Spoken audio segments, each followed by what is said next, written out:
Hey everyone, welcome to HR Tech Talks. Today we have a special episode that is off schedule. So I'm so glad to have you here with us and looking forward to the conversation, looking forward to sharing with you and learning alongside you in the discussion. So I'm pumped because we have topics all the time, right, on different kinds of things. Sometimes it's talent, sometimes it's learning, and sometimes it's something that applies to every single company. This is like a core fundamental. And so today that the conversation is going to wrap into some of those things around how we hire and how we rehire today as companies are looking to ramp back up and bring their people back in. One of the things that I think is interesting, I've forgotten this episode was coming up when I was recording a podcast recently around key tips for getting the talent that you're looking for, and everybody's struggling right now with that challenge. And one of the tips I talked about was looking at your boomerangs, looking at your alumni as a source of talent, and not forgetting that people who have already been there and left on good terms are a great way to bring them back, whether it was just a kind of onesie-twosie thing, or like, as Jason's going to talk about in the conversation today, a lot of companies said, hey, we're in the middle of this crisis. Let's full stop. We've got to let everybody go until we can bring them back. And so we'll hear about those kinds of things and more in the conversation. So I'm so excited to have Jason Fry with me here from the team over at Equifax. Welcome, Jason. Good to have you. Thanks, Ben. Thanks for having us here. Absolutely. So before we get into some of the things I was teeing up for you there, would you give the audience a little bit about who you are and what you do, please? Sure. I'm Jason Fry. I've been in HR and HR technology for 25 plus years. I know I don't look nearly that old, but I have a good bit of experience in compliance-based HR products. So around hiring, around tax credits and incentives, around new legislation around Form I-9. So a rounded experience around compliance and all things compliance when it deals with bringing someone new on board, or like you mentioned, picking up rehires or boomerangs that have worked there before, some of the tips and tricks around how to treat those new employees who aren't necessarily new, but joining you again. So a lot of experience around basic compliance around new hire and new hire experiences. What I love, one of the things you and I were talking about before we started recording is it's easy to think like we've got this handled. We know what we're doing here as an employer, but I know that I've talked to multiple leaders in the last year that have told me that, hey, when we kind of let everybody go remote for a little while, we check back in with them later and they're in a new state or they're in a new place. And so there's all these kind of moving parts. And it's easy to think like, if we're going to bring them back in, all the things that we thought were true about them or that were true then may not be true now. And so it gives us a chance to look back at all of those pieces of this hiring process, of the hiring puzzle, and some of the different requirements we have as employers to make sure we're doing the right things, right? Yeah, 100%. And I think that's a great place to start with.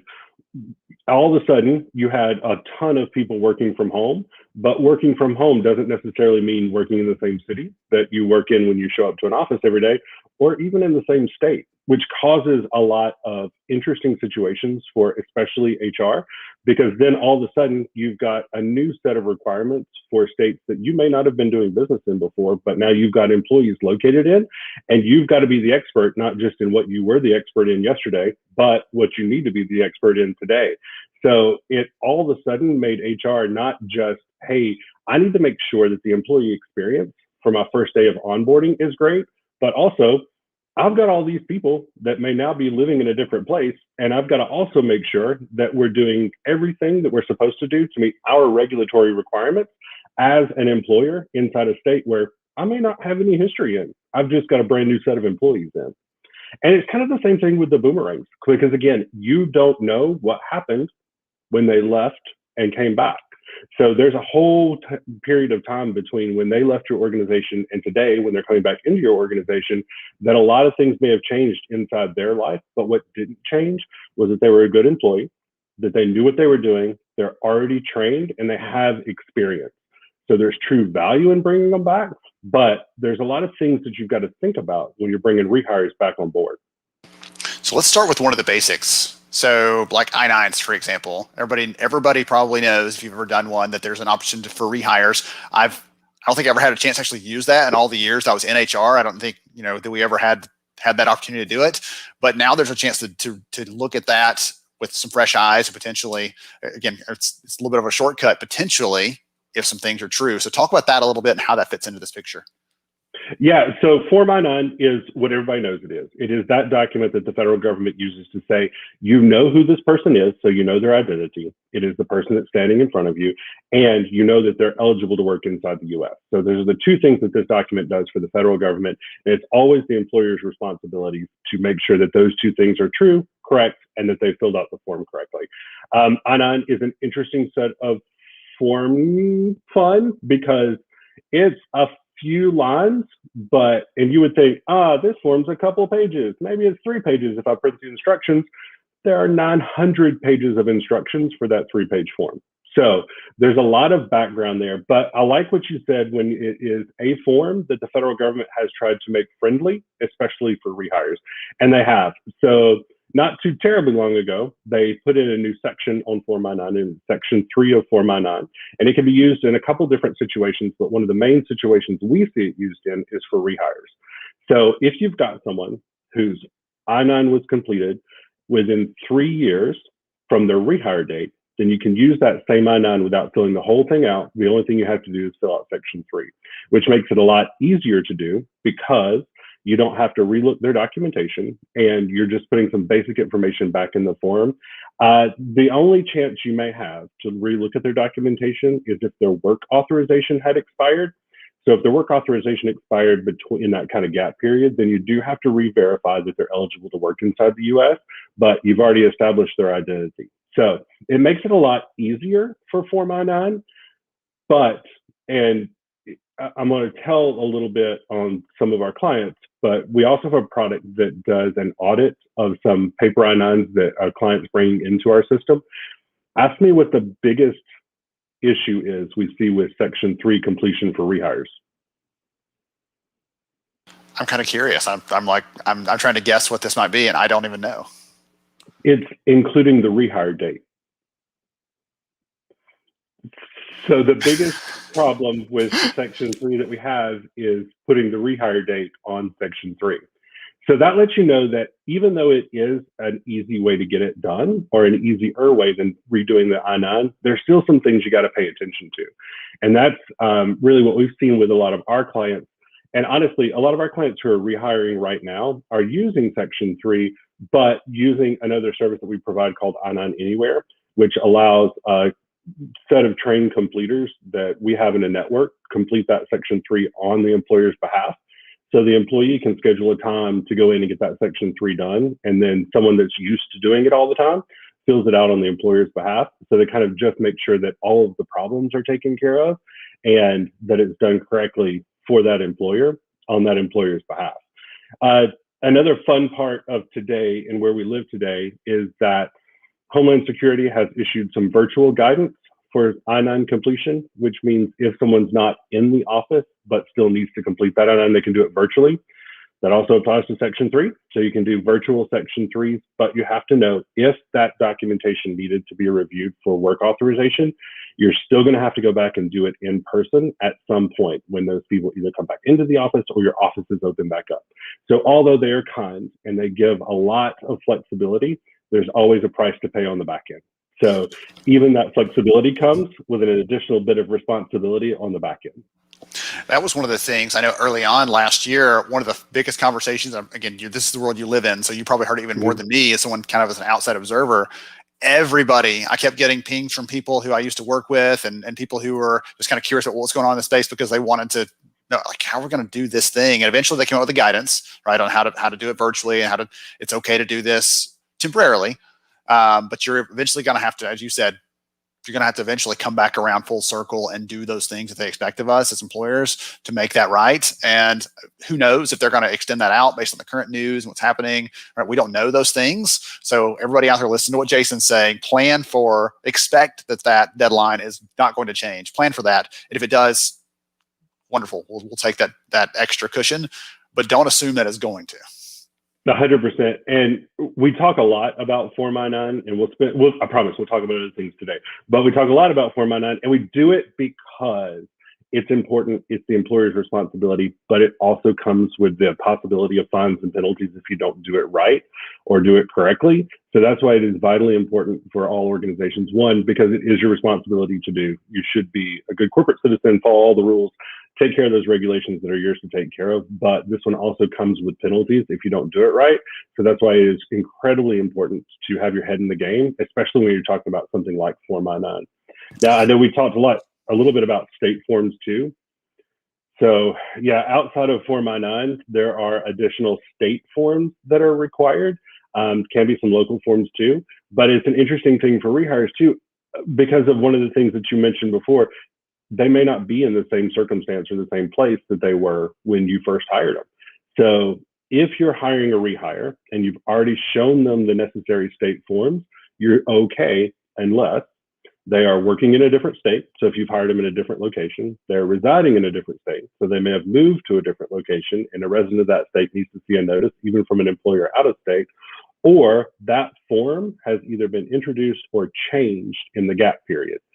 So even though it seems like something easy to do, oh, I'm showing them a notice that talks about leave time, or I'm showing them a notice that talks about PTO time.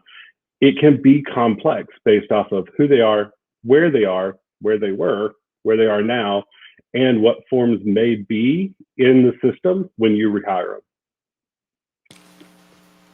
All of those qualifiers there, you're like, this is so simple and straightforward, except for these 17 100%. Exceptions. Other than that, it's perfectly simple and straightforward, which is kind of what we expect when it comes to compliance. Like it's super simple and step by step, unless you're not a purple Martian from Venus, and then suddenly all those things change, and now we're going to add some extra steps for you and things like that.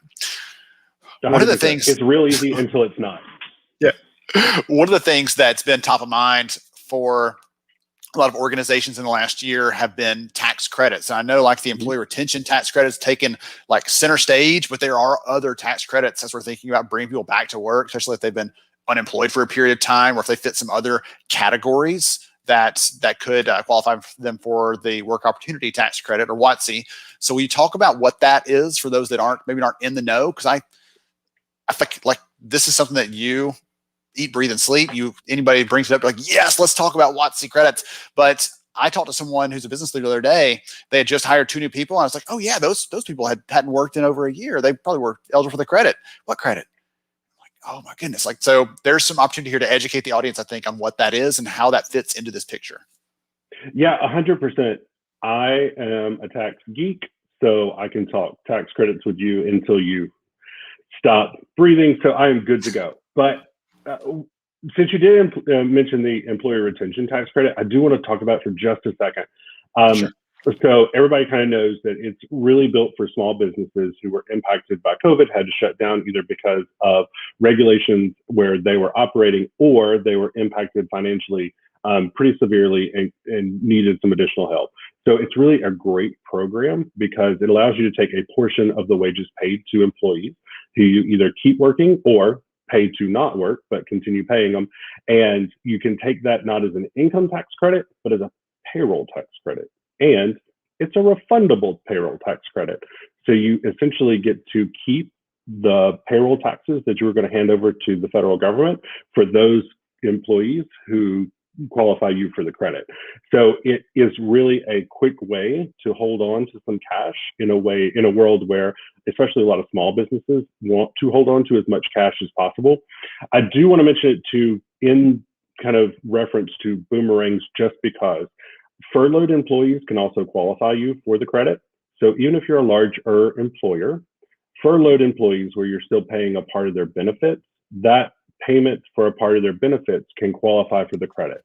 So you can take a portion of the payment for those benefits that you're making as a credit against your payroll taxes, even if you're over 500 employees. So it's especially important for furloughed employers who have furloughed employees who may be over that 500 full-time employee mark to talk to either their financial advisors. Call me, I'll talk to you about it. I don't know if you've seen or not, but we've been doing quite a few acquisitions in the marketplace. One of the companies that we were able to bring into our family is called HireTech. They have done a ton of work in the employee retention tax credit space. So we can put you in contact with some of the tax professionals over there if you've got additional questions about the employee retention credit. But Ben said WOTC, so I'm going to talk about WOTC because I love to talk about WOTC. So I'll talk first about what it means for rehires. WOTC is a program that essentially is encouraging employers to hire someone who may not have been their first choice for the job. So there is something in their past or something that says, maybe this person won't be the first choice, but because of this income tax credit, I'm going to take a chance. And the federal government is helping you take that chance by offsetting some of the hiring costs for those employees with an income tax credit based off of the wages that you're paying to them. So it's for specific groups of employees. And I like that you mentioned folks who hadn't had a job for a while, because long-term unemployed is one of the criteria that can qualify for the work opportunity tax credit. And it's also a growing population. So long-term unemployed is 26 weeks or more of unemployment. And what it does is allow an employer to take a increased credit for a longer period of time, because folks who are long-term unemployed have had a really hard time finding a job. So all WOTC criteria are not the same. Most will qualify you for a year's worth of credit. Some will qualify you for 2 years worth of credit. So that's why it's really important to have someone that you're talking to that knows the program. But for rehire specifically, within the first year of their calendar hire date, you can include wages, even if there was a break in service. So if they were certified when they were first hired, and 3 months later they kind of go out of the company, but 3 months later they come back in the company, then for that additional 6 months that's in their first calendar year, you can still include their wages in the credit calculation. So there is an impact for rehires as long as they're in that first calendar year of working for you from their original hire date. The other interesting thing that's going on right now is, I don't know if you guys saw or not, but the SNAP program was also increased. So that is temporary aid to needy families and helps with food stamps. And that program recently received some important updates from the federal government, but also that increases the population. And that also happens to be one of the categories for the work opportunity tax credit. So I say those two things to say that the number of eligible employees out there is growing. So it's incredibly important for employers to screen employees or applicants when they're coming into the organization to see if they're eligible for the credit. Because like you mentioned with your friend, they never screen those two people, so there's no way for them to ever get a credit off of them. So it's always important to have 100% screening for your applicants coming in, not just to help you make the decision on who to hire and see that they're eligible for the program, but also if you don't screen them, then you can never get the credit. So the answer is always going to be no, because you never ask the question. Oh, goodness. Like, I remember seeing a story a couple years ago about a company that, so we're talking about the personal side, right? Helping these people who get back to work, who want to get back to work. But on the company side, this is saving the company money they were going to be spending on wages. They get some portion of that back in terms of a credit. And so in HR, we're always seen as like the cost center, like that's just an expense. And this is a way to bring some money back into that, equation, right? We're not paying them out of our HR budget. This is not where these employees are getting paid, but that credit is coming back because of the work that we're doing. So for those of you listening, if you don't know about the work opportunity tax credits, or you're not familiar with those things, again, at the end, Jason will let you know how you can connect with him. His name is actually linked in the show notes this episode on LinkedIn. So if you connect them there, that'll be a great way too. But can I go back to the ERTC for a second, if you don't mind? Of course. Yeah. The employer retention tax credit, for those of you that don't speak geek speak like we are here. One of the things that I have been encouraging, again, employers, especially smaller companies, they don't have this like army of accountants and attorneys to help them think through these and know what to expect. Last year, the first big law or support that was passed by Congress said you can either get a loan or a grant as an organization, or you can do the tax credit. And then at the end of the year, that changed, and you could do both of them. But I still meet people that don't realize that thing changed, because early on it was, okay, I went down this path and I'm excluded from that tax credit from now on. So I ignore it every time it's mentioned. I'm like, well, I can't do that. That's for somebody else. And so I just wanted to come back to that and remind the people listening in, even if for a company that had a PPP loan or a grant there, they're still eligible for that ERTC potentially based on their hiring practices and some things like that. Yeah, and 100%. Of course, everyone's fact pattern is their own, but the other important thing is this is a refundable credit. So even if you go over the amount that you owe, the federal government will write you a check because it is 100% refundable. So it is in everyone's interest to at least think about it, at least talk about it, at least evaluate if you're eligible or not. And I like what you talked again about HR generally being a cost center, but this is a way to show real value or real savings coming through an HR process. And it's important for HR to own that step, because you are HR generally has most of the compliance pieces when it comes to the work opportunity tax credits and making sure those questions get asked. So you also need to be reporting and managing the program to make sure that everyone understands the value that it's bringing. I know you talked about folk that you'd worked with that didn't even know it was there, or didn't know that it was something they could do. We've worked with companies that when they come into the fold, increase the credit by more than enough to pay for any services that they'd ever buy from us, have additional left over. And it really does make the HR leaders a hero, because they've increased not just the tax credit, but also offset the spending that they were making with some of the consultants that they're working with. I'm having so much fun kind of nerding out on these things. So for the audience out there, I hope everybody's like plugged in and excited about this, as we are, because if they're not, we got enough enthusiasm probably to win them over. So I'm thinking through some of these things. What other big compliance things might be a consideration for someone coming back in as a rehire, as a boomerang, as a former alumni, all the different terms we're using here? If someone's coming back in, are there benefits related things or other things on the compliance side that might also be worthy of consideration or something that you keep in mind? There are, and again, it's a lot of the same things that you think about on their first day of work for a new employee.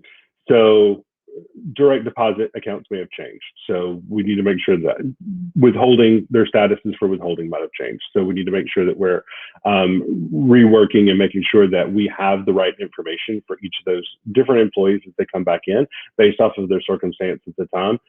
We do a lot of work around ACA. Again, we've been lucky to add a lot of talent to our family. We were able to acquire Equifax a few weeks ago. Equifax has a very strong ACA practice, and ACA is something that, or the Affordable Care Act and the compliance around the Affordable Care Act. So the mandate, the reporting information for employers is something that, again, we can geek out on and talk a lot about. Not many people are as geeky about ACA as we are, but I will say that there are some special reporting requirements based off the number of weeks that an employee may have been gone or what that bridge looks like.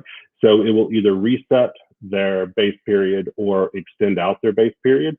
So there are rules around how to either recalculate a new base period or continue on the existing base period, either for parity or to make sure that they were in the same circumstance they were in when they left the organization, when they come back to the organization from a benefits perspective. So there are special rules around rehires when it comes to ACA that get a little bit heady and may not be as interesting to everyone as tax credits are, but are still there and important. So it is always important to work with someone who knows not just what the experience around the HR software should look like, but also the guts to make sure that the software is running correctly. Well, that's one of the things to reiterate what you said earlier on the I-9 side. Sometimes it's the tax credits are fun and a positive and like a benefit. The other side of this, ACA, I-9s, other kinds of compliance things, there's not like a fun side. There's just a neutral side and a bad side to those. So get it right, or here's the fines, here's the issues, here's the problems. Long term, I told you before we started, I had a chance to meet. I listened to a benefits attorney speak this week, and I mean, listening to her talk for an hour about all the possible ways we could misstep as employers. I mean, you're like, I'm afraid to go to sleep at night because I'm worried about all these things. And so having someone in your corner you can trust, someone that you believe in, someone that doesn't just tell you what to do, but tells you why to do it and why it's important and how that fits into this bigger picture of what we're trying to do as employers. I think that's really important to have a partner like that. So I'm glad you're here again as our resident expert, as our subject matter expert, bringing these things to us. We're getting kind of close to the end to wrap up the show. Is there anything else we didn't talk about that you want to make sure, like, hey, by the way, this is my parting advice or suggestion from Jason and the team at Equifax? Yeah, again, it's important to know that there are rules and regulations around almost anything you're going to do. But I have never, we interview a lot of HR folk, both for process improvement in our software and to understand what the next new thing needs to be. So what's your next problem that we can solve for you? I have never once interviewed an HR executive, HR generalist, anyone in HR who said, I started this position because I love compliance and I love federal forms. I only came to HR because I am excited about federal forms. No one has ever said that. They say, I want to make sure people get the right job. I want to make sure that we bring people into the organization the right way. I want to make sure that their experience is as positive as it possibly can be. They're about people, not about compliance. So I think my biggest recommendation is find someone who's about compliance so you can be about your people. Ooh, I love that one. That's a great piece of advice. And that's something I recommend for everybody, right? We all want to focus on the people side of things. And we get, the way I always put it, you might appreciate this, Jason. That's like, imagine the to-do list for an HR leader. And some of you out there listening to this, right? That you can see your to-do list. Maybe it's on your desk like mine is. At the bottom of the list are those things like, let's build a great culture, right? Let's make sure that we have a leadership bench strength so we can always have a great pipeline of talent and organization, have the right people in the right seats. But those are at the bottom of the list, because the other things you got to do today are, right, I've got to double check that form. I've got to check off this box. I've got to get those new hire forms out to that person. Like, all those kind of things end up eating all of our time. We never quite get down to the bottom of the list of the things that not only are strategic, but the things that really excite us and make us get up and get to work and be excited about that. And so I'm totally with you. Like, let's have someone, a trusted partner that focuses on the process so that we can focus on the people. Great piece of advice. If someone wants to know more about what you and the team are up to, as I mentioned earlier, I know your LinkedIn profile is linked in the LinkedIn invite for this event. For everybody watching it right now, just click over on the summary and you can click right over to Jason. Tell him, hey, you saw him on Tech Talks. But if someone wants to connect with Equifax and the team there, what's the best way to do that? Honestly, the best way is through our website, workforce.equifax.com. Again, that's workforce.equifax.com. That has the links to the contact us forms. So it'll get you directly to someone who can help and get the information you need. It also has a lot of information about who we are, what we do, the different solutions we have in the marketplace. We also have a Workforce Wise podcast. We released our latest episode yesterday, and it was an interview with Tammy Meckley, who is the chief or the assistant director of USCIS in charge of E-Verify and I-9. So straight from the top, we can give you the information that she is thinking about, where she is going and where she is leading that organization when it comes to the next generation of E-Verify and where Form I-9 is going in the future. So again, all that can be found on our website, which is workforce.equifax.com.